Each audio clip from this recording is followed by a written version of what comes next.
ভাই কি অবস্থা? ভালো আছেন ভাই? এই তো আছি আলহামদুলিল্লাহ ভাই। কি করেন? এই যে আছি তো বহুত অসুস্থ বুঝছেন, এখানে গেছে ডাক্তারের কাছে।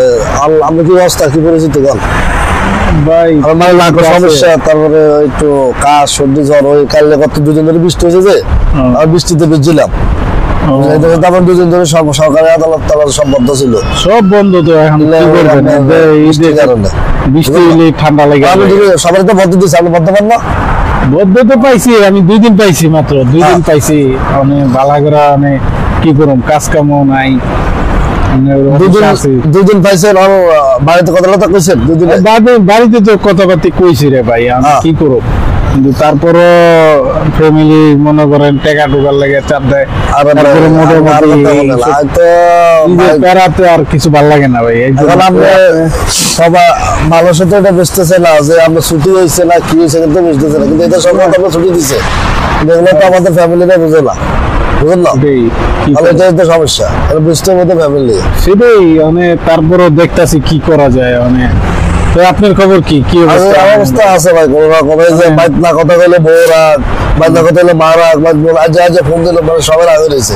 আগে আর কি সমস্যা এটা দেখতেছে না কেউ? না না না না, তাহলে কামা যাইতে পারে না, ডিউটি যেতে পারলে বন্ধ দিতে ভাই, বুঝলাম। আপনাদের প্রবাসীরা কত কষ্ট থাকে, পুরো আল্লাহ ভালো ভাই। এই জীবনটা এইসব কষ্টের জীবন।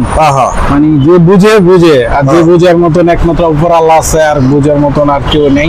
আমরা হসপিটালে আছি, এখন বলে গেল আমাদের দেশে তো হসপিটালে টিয়া লাগে না, তেল লাগে না। কিন্তু ওষুধ আমাদের বাংলাদেশে তো বলে গেল ডাক্তারের কাছে গেলে 1000-2000 টাকা হয় না ভাই। ওষুধের দাম 1500 টাকা, সুয়ের দাম 1300 টাকা, 1500 টাকা। তাহলে আমাদের দেশে আমাদের সুবিধা দিতেছে না সরকারে, ইন্স্যুরেন্স আছে আপনার, আপনি ডাক্তার কাছে এনে পাইতে পারেন, ঠিক আছে?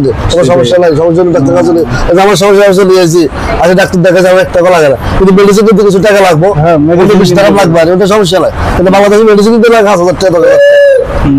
আমাদের সরকারের গুলা একটু ফলো করার দরকার, অবশ্যই ইন্স্যুরেন্সটা করার দরকার, সবাই নিয়ে টাকাটা দরকার। সরকার আচ্ছা ঠিক আছে, তো ভালো থাকেন, আবার দেখা হইব ইনশাআল্লাহ। আচ্ছা ঠিক আছে, আসসালামু আলাইকুম ভাই, ভালো থাকেন, দোয়া করবেন। আচ্ছা ভাই।